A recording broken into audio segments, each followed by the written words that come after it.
ओम नमः शिवाय। शिव जी सदा सहाय। ओम नमः शिवाय। गुरु जी सदा सहाय। जय गुरु जी। शुक्राना गुरु जी। अनंतम अनंतम अनंतम शुक्राना गुरु जी।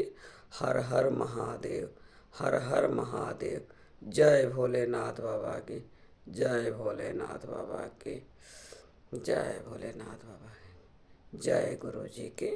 जो शिव पुराण पढ़ने में भूल चूक हो कि माफ करना प्रभु, माफ करना। जय गुरु जी। आज मैं उमा संहिता का 27 से 45 अध्याय प्रारंभ करने जा रही हूँ। जय भोलेनाथ बाबा की। ये कथा जो है भगवती उमा कालिका अवतार की कथा है। इसमें माता काली जी ने बहुत लड़ाई किया, मधुकैटभ का वध किया। इसलिए आप समझिए राक्षसों का नाश किया है, तो हमारी गर्राह भूत पिशाच रोग व्याध क्यों नहीं काटेंगे। आप सुनने से भी पढ़ने से भी बहुत आनंद आता है, बहुत आनंद आता है, बहुत। कृपया सुनिए। भगवती उमा के कालिका अवतार की कथा। समाधि और सुरथ के समक्ष मेधा का देवी की कृपा से मधुकैटभ के वध का प्रसंग सुनाना। इसके अंतर छाया पुरुष मार्ग कश्यप वंश मनवंतर मनुवंश सत्याव्रतादि वंश पितृकल्प तथा व्योसोत्पत्ति आदि का वर्णन सुनने के पश्चात मुनियों ने सूत जी से कहा, ब्रह्म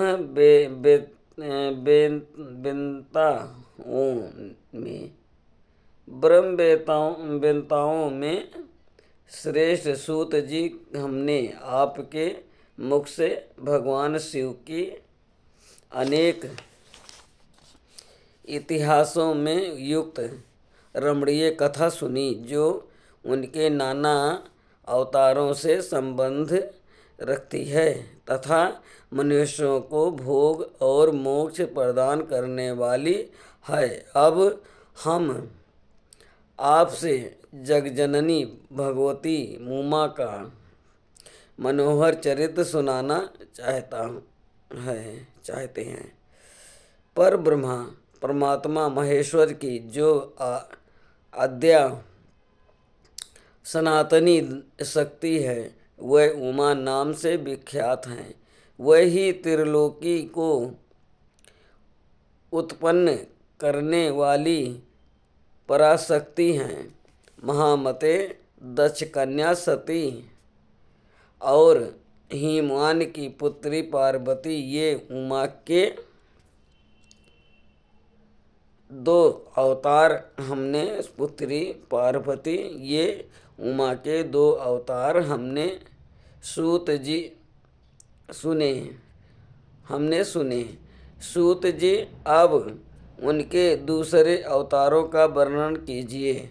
लक्ष्मी जननी जगदम्बा उमा के गुणों को सुनने से कौन बुद्धिमान पुरुष विरत हो सकता है। ज्ञानी पुरुष भी कभी उनके कथा श्रवण के शुभ अवसर को नहीं छोड़ते। सूत जी कहते हैं, कहाँ महात्माओं, तुम लोग धन्य हो और सर्वदा कृत्य हो, क्योंकि अब पारा अम्बा उमा के महान चरित्र के विषय में पूछ रहे हो।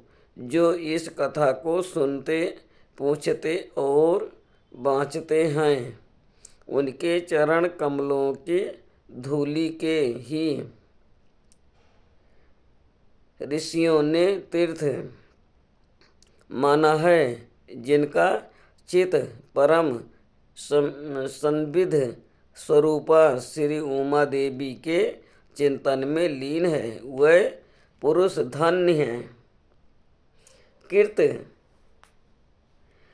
कृत्य हैं, उनकी माता और कुल भी धन्य हैं, जो समस्त कारणों की भी कारण रूपा देवश्री उमा की स्तुति नहीं करते। वह माया के गुणों से मोहित तथा भाग्यहीन हैं, इसमें संशय नहीं है। जो करुणा रस की सिंधु स्वरूपा महादेवी का भजन नहीं करते, वह संसार रूपी घोर अंध कूप में पड़ते हैं। जो देवी उमा को छोड़कर दूसरी देवी देवताओं की शरण लेता है, वो मानो गंगा जी को छोड़कर प्यास बुझाने के लिए मरुस्थल के जलाशय के पास जाता है। जिनके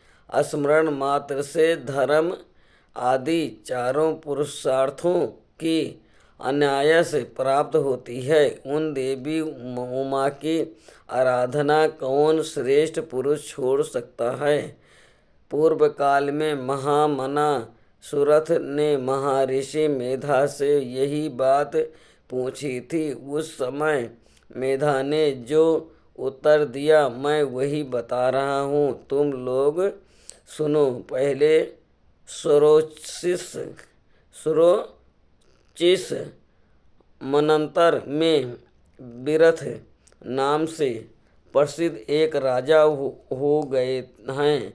उनके पुत्र सुरथ हुए, जो महान बल और पराक्रम से संपन्न थे। वह दान, निपुण, सत्यवादी, स्वधर्म कुशल, विद्वान, देवी भक्त, दयाशंकर सागर तथा प्रजाजनों का भलीभांत पालन करने वाले थे।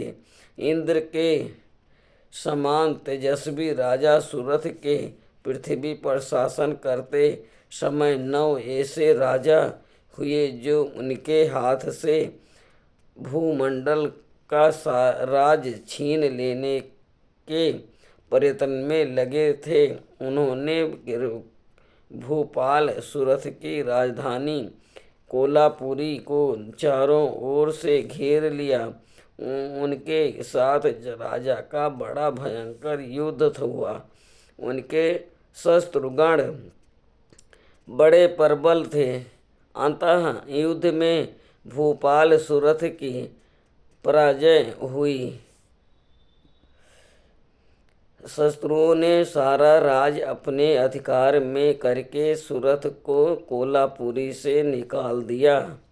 राजा अपनी दूसरी पुरी में आए और वहाँ मंत्रियों के साथ रहकर राज करने लगे, परंतु प्रबल विपक्षियों ने वहाँ भी आक्रमण करके उन्हें पराजित कर दिया। दयोग से राजा के मंत्री आदि गण भी उनके शत्रु बन बैठे और खजाने में जो धन संचित था वो सब उन विरोधी मंत्री आदि ने अपने हाथ में कर लिया। तब राजा सुरथ शिकार के बहाने अकेले ही घोड़े पर सवार हो नगर से बाहर निकले और गहनों वन में चले गए। वहाँ इधर उधर घूमते हुए राजा ने एक श्रेष्ठ मुनि का आश्रम देखा, जो चारों ओर फूलों के बगीचे लगे होने से बड़ी शोभा पा रहा था। वहाँ वेद मंत्रों की ध्वनि गूंज रही थी। सब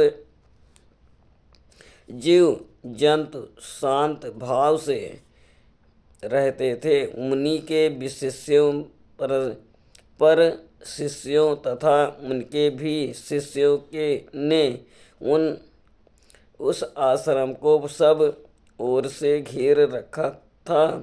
महामते,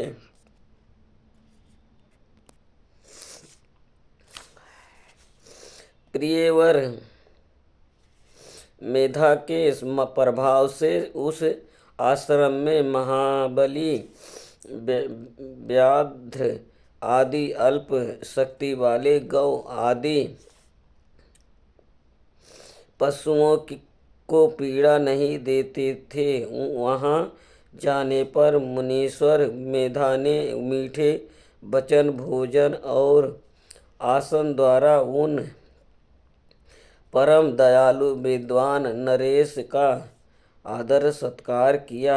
एक दिन राजा सूरत बहुत ही चिंतित तथा मोह के वशीभूत होकर अनेक प्रकार से विचार कर रहे थे। इतने में ही वहाँ एक वैश्य आ पहुँचा। राजा ने उससे पूछा, भैया तुम कौन हो और किस लिए यहाँ आए हो? ये क्या कारण है कि दुखी दिखाई दे रहे हो? ये मुझे बताओ। राजा के मुख से यह मधुर वचन सुनकर वैश्य परवर समाधि ने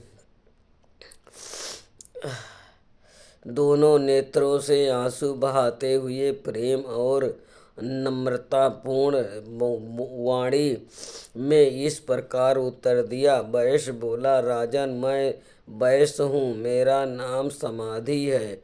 मैं धनी के कुल में उत्पन्न हुआ हूँ, परंतु मेरे पुत्रों और स्त्री आदि ने धन के लोभ से मुझे घर से निकाल दिया है।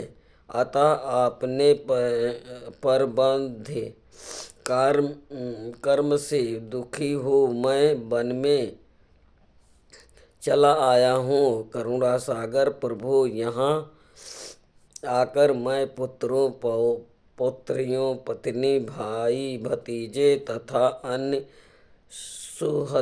सुहृदों का कुशल समाचार नहीं जान पाता।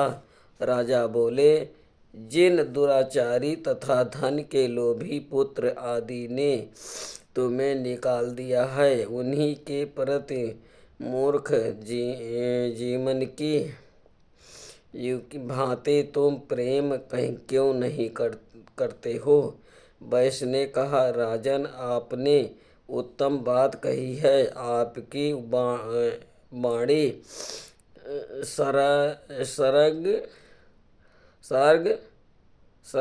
सर्ग भीत है, तथापि इसने पास से बांधा हुआ मेरा मन अत्यंत मोह को प्राप्त हो रहा है। इस तरह मोह से व्याकुल हुए वैश्य और राजा दोनों मुनीश्वर मेधा के पास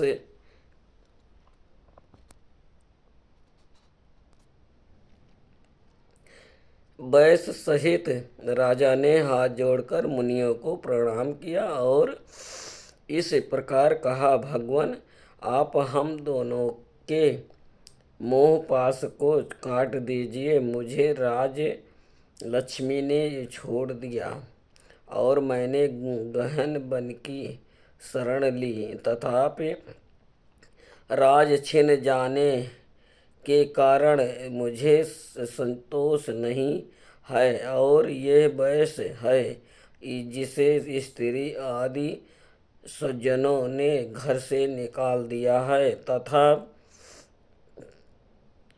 उनकी ओर से इसकी ममता दूर नहीं हो पा रही है। इसका क्या कारण है बताइए। समझदार होने पर भी हम दोनों का मन मोह से व्याकुल हो गया है। ये तो बड़ी भारी मूर्खता है।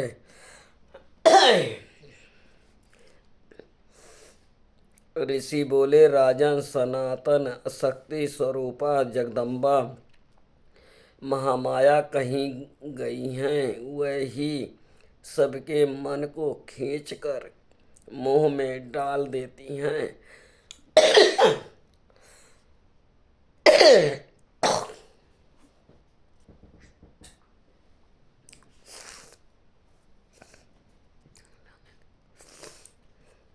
प्रभु उनकी माया से मोहित होने के कारण बड़ा ब्रह्मा आदि समस्त देवता भी परम तत्व को नहीं जान पाते, फिर मनुष्यों की तो बात ही क्या है।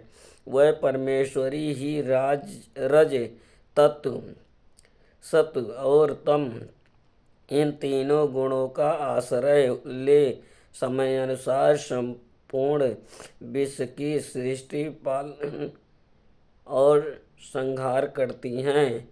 नृपश्रेष्ठ जिसके ऊपर वह इच्छानुसार रूप धारण करने वाली वरदायिनी जगदम्बा प्रसन्न होती हैं, वही मोह के घेरे को लांघ पाता है। राजा ने पूछा, मुने, जो सबको मोहित करती हैं वह देवी महामाया कौन है और किस प्रकार उनका प्रादुर्भाव हुआ है, ये कृपा करके मुझे बताइए। ऋषि बोले, जब सारा जगत एकाग्र के जल में निमग्न था और योगेश्वर भगवान केशव शेष की सैया बिछाकर योग निद्रा का आश्रय ले शयन कर रहे थे, उन्हीं दिनों भगवान विष्णु के कानों के मल से दो असुर उत्पन्न हुए हैं, जो भूतल पर मधु और कैटभ के नाम से विख्यात हैं। वह दोनों विशाल काय घोर असुर प्रलय काल के सूर्य की भांति तेजस्वी थे। उनके जबड़े बहुत बड़े थे।